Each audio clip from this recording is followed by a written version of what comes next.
Hello, dear students. Welcome to Navanko Digi Lessons. Students, आज हम class 12th special English का lesson 9 पढ़ेंगे।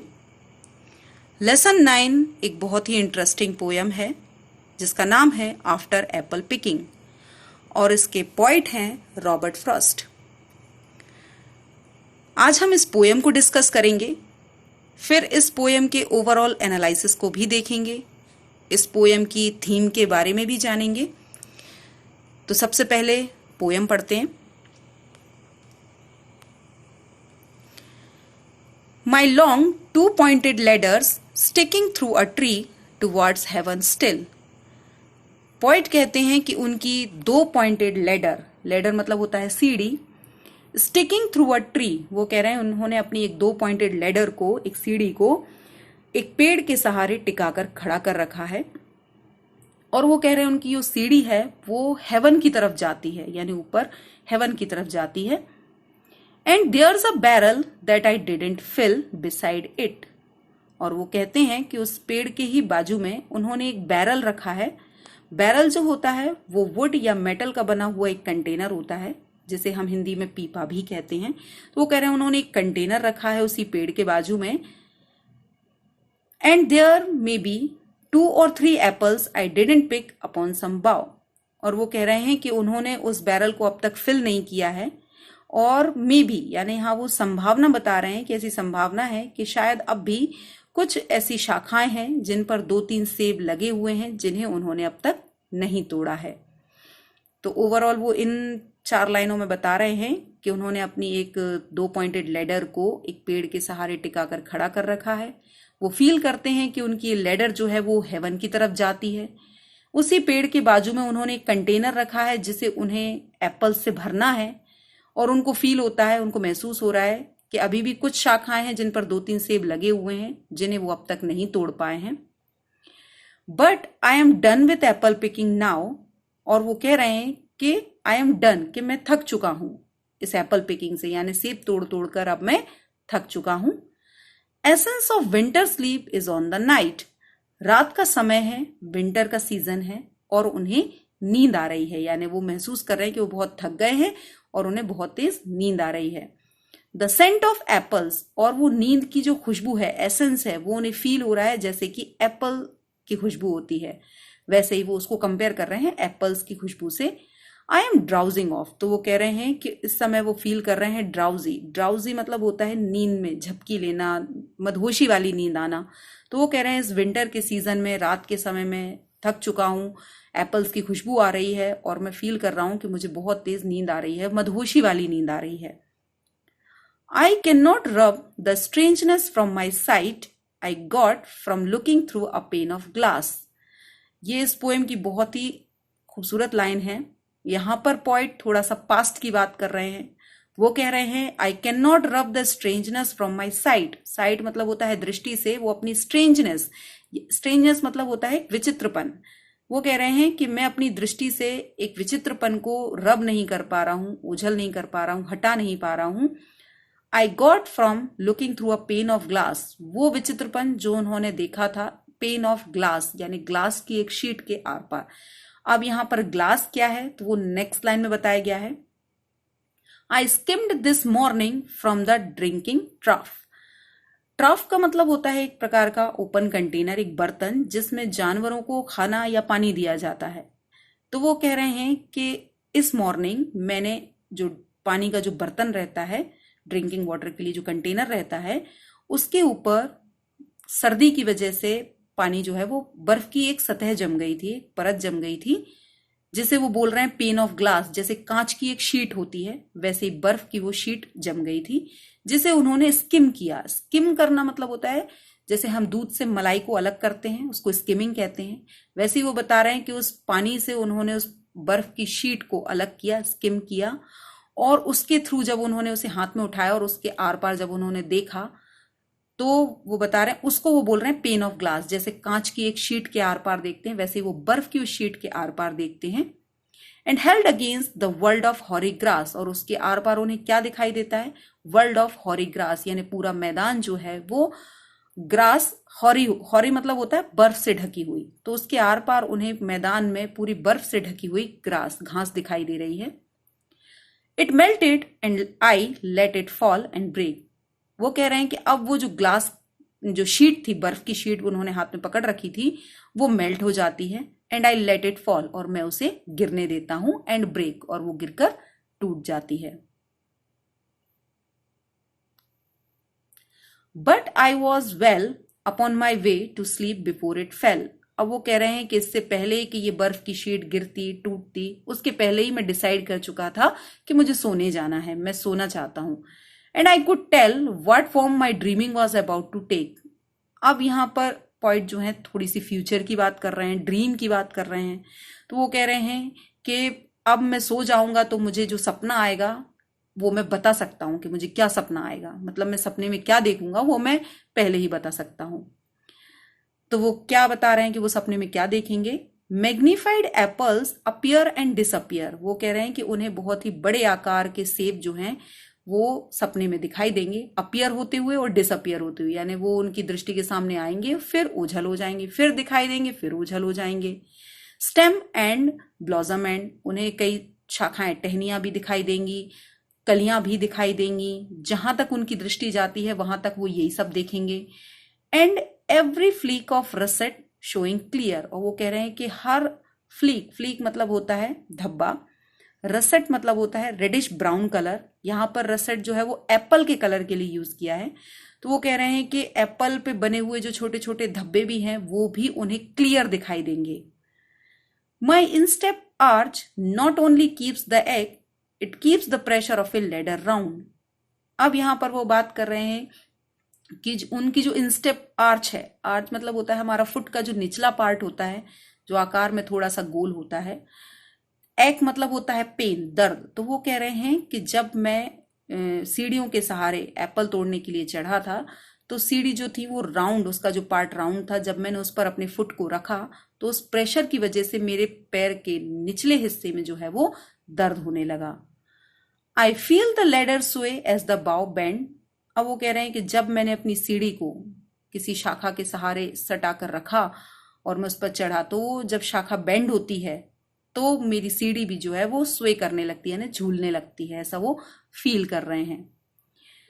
And I keep hearing from the seller been the rumbling sound. अब वो कह रहे हैं कि उन्हें सेलर बिन से, सेलर जो होता है वो ग्राउंड लेवल से नीचे बना हुआ कोई छोटा रूम या बेसमेंट कह सकते हैं, उसको कहा जाता है सेलर। तो वो कह रहे हैं कि उनका जो सेलर है, यानी उन्होंने जो स्टोरेज करने के लिए, सेब को स्टोर करने के लिए जो ग्राउंड लेवल से नीचे कोई रूम या बेसमेंट बना रखा है, वहां से उन्हें रंबलिंग साउंड सुनाई देती है। The rambling sound of load on load of apples coming in. Rambling मतलब होता है गड़गड़ाहट, उन्हें गड़गड़ाहट की आवाज सुनाई देती है। और वो आवाज किस चीज की रहती है? Of load on load of apples coming in, कि उन्होंने उस स्टोर में बहुत सारे एप्पल्स को उस रूम में स्टोर कर रखा है और ऊपर से और एप्पल स्टोर करते जा रहे हैं, तो वो ओवरलोड की वजह से जो एप्पल्स गिर रहे हैं उनकी जो साउंड प्रोड्यूस हो रही है उसको बोल रहे हैं वो रंबलिंग साउंड। यानी वो कह रहे हैं उन्हें वो उस सेलर बिन से, उस रूम से, स्टोर रूम से उन्हें गड़गड़ाहट की आवाज सुनाई दे रही है, एप्पल्स की गिरने की आवाज सुनाई दे रही है, क्योंकि बहुत ज्यादा ओवरलोड हो गए हैं apples. For I have had too much, वो कह रहे हैं अब बहुत हो चुका है एप्पल्स तोड़ना। Of Apple picking I am over tired, और इस एप्पल पिकिंग से यानी सेबों को तोड़कर मैं थक चुका हूं। Of the great harvest I my self desired, यहां पर पॉइंट कह रहे हैं कि माई सेल्फ डिजायर्ड, मैंने खुद इच्छा की थी, मैं खुद चाहता था कि मेरी एप्पल की फसल बहुत अच्छी हो, और वैसा ही हुआ। ग्रेट हार्वेस्ट, बहुत अच्छी फसल हुई। There were 10,000 fruits to touch, वो कह रहे हैं कि इतने सेब मैं तोड़ चुका हूं, थक चुका हूं, इसके बाद भी अभी लगभग 10,000 फ्रूट्स जो है वो ऐसे बचे हैं, ऐसे फल बचे हैं जिनको अभी तक उन्होंने टच भी नहीं किया है, यानी लगभग 10,000 एप्पल्स अभी भी तोड़ना बाकी है। Cherish in hand lift down and not let fall, वो कह रहे हैं इन सेबों को उन्हें बहुत ही चेरिश मतलब बहुत ही प्यार से, आराम से उन्हें लिफ्ट डाउन यानी तोड़कर नीचे लाना है। नॉट लेट फॉल, उन्हें गिरने नहीं देना है। For all that struck the earth, वो कह रहे हैं कि अगर कोई एप्पल जो है वो जमीन पर गिर जाता है, जमीन से टकरा जाता है, नो मैटर इफ नॉट ब्यूरिश्ड और स्पिक्ड विथ स्टबल।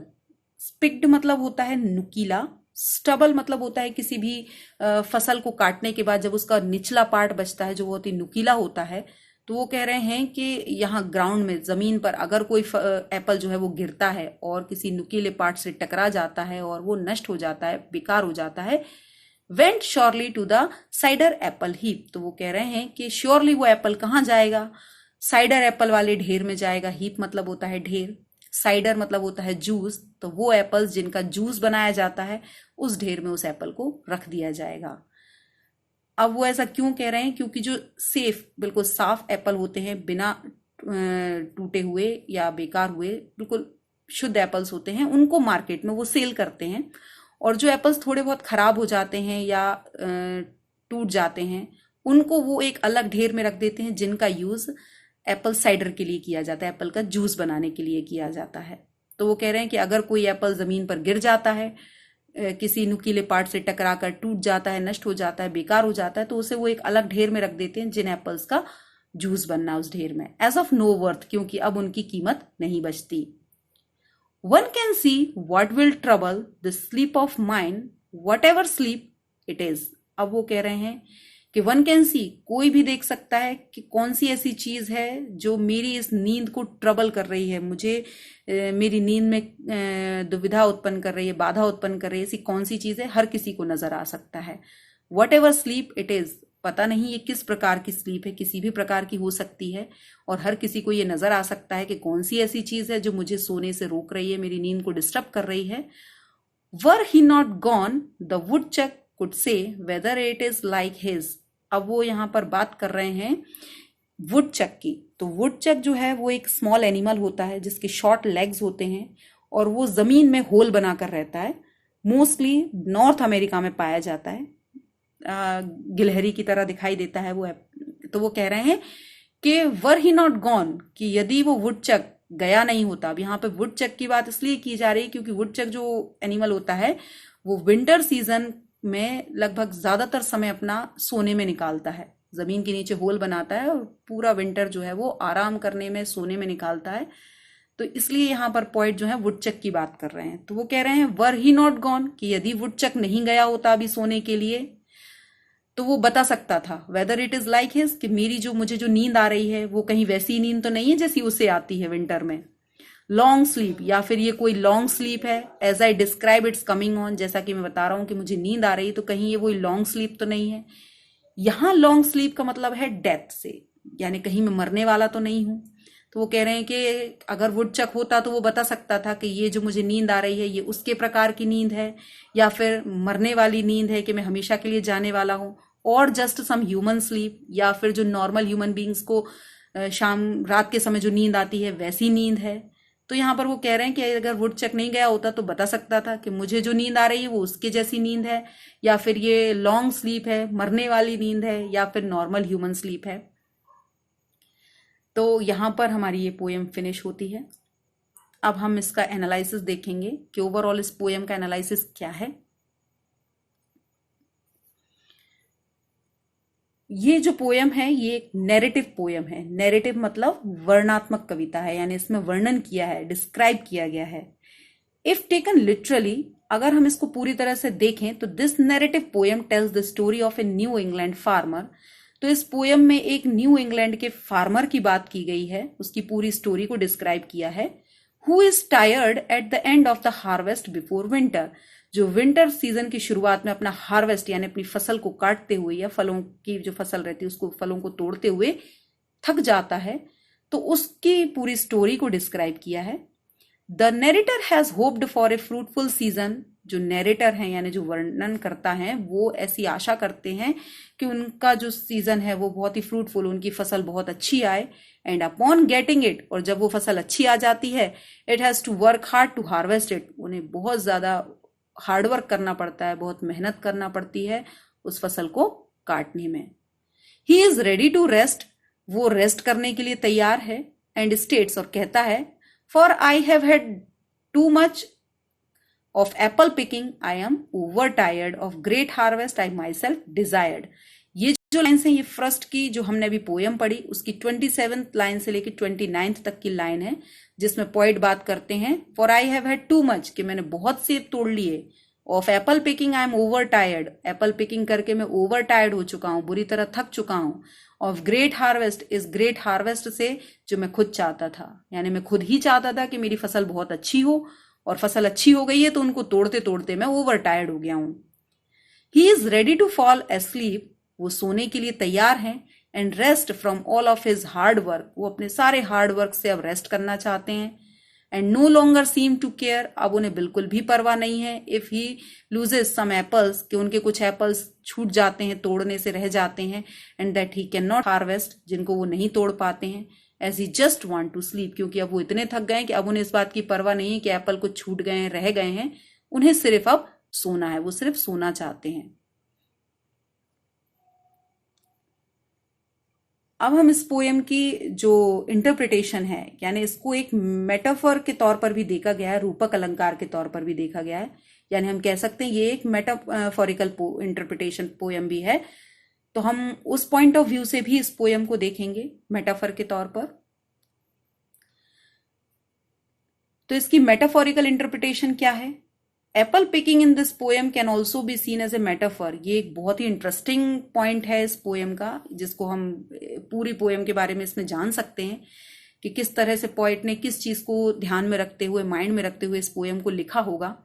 तो यहाँ पर जो पोइट हैं उनका इंटरप्रिटेशन क्या था, तो पिकिंग एप्पल इस पोएम में जो है can be seen as metaphor, उसको हम एक रूपक अलंकार के तौर पर देख सकते हैं फॉर लाइफ, जिसको वो लाइफ से कंपेयर कर रहे हैं, जिसमें यानी एप्पल पिकिंग जो है वो उसको कंपेयर कर रहे हैं अपनी लाइफ से, in which the apple symbolizes opportunities, जिसमें सेब जो है उनको वो सिंबल के तौर पर यूज कर रहे हैं अपॉर्चुनिटीज के लिए, यानी लाइफ में जो हमें अपॉर्चुनिटीज मिलती हैं उनसे कंपेयर कर रहे हैं। Some of which are harvested, तो वो कह रहे हैं कि हमारा हमारा जो पूरा जीवन है वो बिल्कुल वैसा ही है जैसे एप्पल पिकिंग करना है। हमारी लाइफ में बहुत सारी अपॉर्चुनिटीज आती हैं, जैसे कि बहुत सारे एप्पल्स हैं तोड़ने के लिए, जिनमें से कुछ हम तोड़ लेते हैं और कुछ हम छोड़ देते हैं, तो वैसी अपॉर्चुनिटीज हैं। कुछ अपॉर्चुनिटीज लाइफ में हम एक्सेप्ट कर लेते हैं, कुछ अपॉर्चुनिटीज हमसे मिस हो जाती हैं। Some of which are harvested and other which are missed and end up left behind like apples rotting on the ground, तो वो कह रहे हैं सेम वैसी ही कंडीशन है जैसे कि हार्वेस्ट करने के बाद कुछ एप्पल्स जो है वो मिस हो जाते हैं, छूट जाते हैं पीछे, और वो ग्राउंड पर गिर जाते हैं, और रोटिंग मतलब होता है सड़ना, खराब हो जाना, और गिरकर खराब हो जाते हैं। तो वैसे ही हमारी लाइफ की कंडीशन भी होती है। लाइफ में बहुत सारे मौके होते हैं, बहुत सारे एप्पल्स होते हैं, जिनमें से कुछ हम तोड़ लेते हैं, यानी कुछ अपॉर्चुनिटीज तो हम एक्सेप्ट कर लेते हैं, कुछ अपॉर्चुनिटीज हमसे मिस हो जाती हैं। These could be missed opportunities that the narrator regrets, यही कुछ अपॉर्चुनिटीज हैं जो मिस हो गई हैं, जिनके लिए नैरेटर यानी वर्णन करता है, यानी पोइट जो है वो रिग्रेट कर रहे हैं, यानी अफसोस कर रहे हैं, having missed in his life, कि वो अपॉर्चुनिटीज उनकी लाइफ में उन्होंने मिस कर दी। The ladder reaches past the trees, वो कह रहे हैं कि इस पोएम में उन्होंने लेडर की बात की है कि उनकी सीढ़ी जो है वो पेड़ों से भी कहीं ऊंची स्वर्ग तक जाती है, टुवर्ड्स हेवन स्टिल, जो फर्स्ट की पोएम की सेकंड लाइन थी जिसमें वो बोलते हैं टुवर्ड्स हेवन स्टिल, कि उनकी जो सीढ़ी है वो हेवन तक जाती है। Suggesting that climbing the ladder is like living life, जिसमें वो ये बताने की कोशिश कर रहे हैं कि जैसे हम सीढ़ियों को चढ़कर सेब तक पहुंचते हैं, वैसे ही हम अपनी लाइफ में जो लेडर है उसको कंपेयर कर रहे हैं वो लाइफ से, यानी हम अपना जीवन ऐसे ही जीते हैं जैसे हम सीढ़ी चढ़ रहे हैं। As it descends toward heaven, जैसे कि सीढ़ियों को चढ़ने के बाद वो हेवन तक पहुंच जाएंगे, यानी अपनी लाइफ को जीने के बाद वो आफ्टर लाइफ में पहुंचेंगे। आफ्टर लाइफ मतलब होती है स्वर्ग का जीवन। तो वो सीढ़ी को धीरे धीरे चढ़ते जाएंगे और चढ़ने के बाद वो हेवन तक पहुंच जाएंगे, यानी उनकी डेथ हो जाएगी और आफ्टर लाइफ वो स्वर्ग में जिएंगे। द नैरेटर इज एजिंग, जो पॉइट हैं उनकी अब उम्र होने वाली है, बहुत बूढ़े होने लगे हैं, and growing tired of life, जीवन से थक गए हैं, परहैप्स रेडी फॉर डेथ, लगभग वो अब मृत्यु के लिए तैयार है, मरने के लिए तैयार हैं, और द लॉन्ग स्लीप, जैसा कि उन्होंने अपनी पोएम की 41 जो लाइन थी उसमें उन्होंने बात की है लॉन्ग स्लीप की, डेथ की बात की है। तो वो कह रहे हैं कि अब मैं बूढ़ा हो चुका हूँ, टायर्ड हो चुका हूँ लाइफ में सब कुछ देखकर जीकर, अब वो डेथ के लिए तैयार है, मरने के लिए तैयार हैं, जिसको वो सिंबलाइज कर रहे हैं लॉन्ग स्लीप से इस पोएम में। तो ये ओवरऑल इंटरप्रिटेशन था, किस चीज को माइंड में रखकर पोइट ने इस पोएम को लिखा। ओवरऑल इस पोएम की थीम क्या थी वो भी हम डिस्क्राइब करते हैं, इस पोएम के बारे में देखते हैं। कॉमन थीम एंड कॉन्फ्लिक्ट, इस पोएम की जो मेन थीम है वो क्या है और कॉन्फ्लिक्ट क्या है यानी संघर्ष क्या है। एक common theme in first work is regret. Robert Frost की जितनी भी पोएम्स वो लिखते थे उनमें ज्यादातर बात की जाती है रिग्रेट की, यानी कहीं ना कहीं वो पोएम में रिग्रेट को दर्शाते हैं यानी अफसोस जताते हैं। Which is a theme in this poem, इस पोएम में भी वही थीम है, इसमें भी वो अफसोस कर रहे हैं। किस चीज का अफसोस कर रहे हैं? जो अपॉर्चुनिटीज लाइफ में उनसे मिस हो गई हैं। As the narrator seems to regret missed opportunities, जैसा कि इस पोएम में दर्शाया गया है कि पोइट रिग्रेट कर रहे हैं उनकी मिस्ड अपॉर्चुनिटीज के लिए, उन अवसरों के लिए, उन मौकों के लिए जो उनसे मिस हो गए हैं। A common conflict in his poetry is an internal conflict, उनकी जितनी भी पोइट्रीज होती हैं उनमें एक कॉमन कॉन्फ्लिक्ट दर्शाया जाता है, एक संघर्ष दर्शाया जाता है, जो इस पोएम का भी इंटरनल, मतलब इस पोएम में भी एक इंटरनल कॉन्फ्लिक्ट की बात की जा रही है। यानी पोइट ने बात की है कि उनके अंतर्मन में भी एक कॉन्फ्लिक्ट चल रहा है, एक संघर्ष चल रहा है between a desire to live. संघर्ष किसके बीच में चल रहा है? ए डिजायर टू लिव, एक उनकी इच्छा है जीवन को जीने की, अप टू वंस रेस्पॉन्सिबिलिटीज, अपनी सारी जिम्मेदारियां निभाने की, जितनी भी उनकी रेस्पॉन्सिबिलिटीज हैं वो सारी अच्छे से निभा सकें, ठीक है। एंड ऑब्लिगेशन, जितने भी उनके दायित्व हैं, कर्तव्य हैं, उनको वो पूरा कर सकें। वर्सेस इसका संघर्ष किससे चल रहा है? ए डिजायर टू रेस्ट, वो रेस्ट करना चाहते हैं। इंजॉय लाइफ, जीवन को इंजॉय करना चाहते हैं। और even give up on life, या फिर वो जीवन में सारी चीजों को त्याग कर, सब चीजों को छोड़कर सिर्फ अपने जीवन को इंजॉय करना चाहते हैं, रेस्ट करना चाहते हैं। तो वो उनकी इस पोएम में वो बता रहे हैं कि उनके अंतर्मन में भी एक कॉन्फ्लिक्ट चल रहा है। एक तरफ तो वो चाहते हैं कि वो अपनी लाइफ में सारी इच्छाओं को पूरा करें, सारी जिम्मेदारियां निभाएं, सारे दायित्व निभाएं। दूसरी तरफ वो चाहते हैं कि इन सारी चीजों को छोड़कर वो अपने जीवन को आराम से इंजॉय करें, रेस्ट करें। तो ये दोनों चीजें उनके अंतर्मन में, इन दोनों का कॉन्फ्लिक्ट हो रहा है, संघर्ष चल रहा है। तो ये उनकी पोएम की जो है वो एक कॉमन थीम थी। और उनकी मोस्टली पोएम में रिग्रेशन को दर्शाया जाता है, वो रिग्रेट शो करते हैं अपनी पोएम्स में। वैसे रॉबर्ट फ्रॉस्ट की पोएम्स बहुत ज्यादा कॉम्प्लिकेटेड नहीं होती हैं, लेकिन इस पोएम में उन्होंने अपने पॉइंट ऑफ व्यू को थोड़े से अलग ढंग से दर्शाया है। आई होप आप लोगों को ये पोएम अच्छे से समझ में आई होगी। Thanks for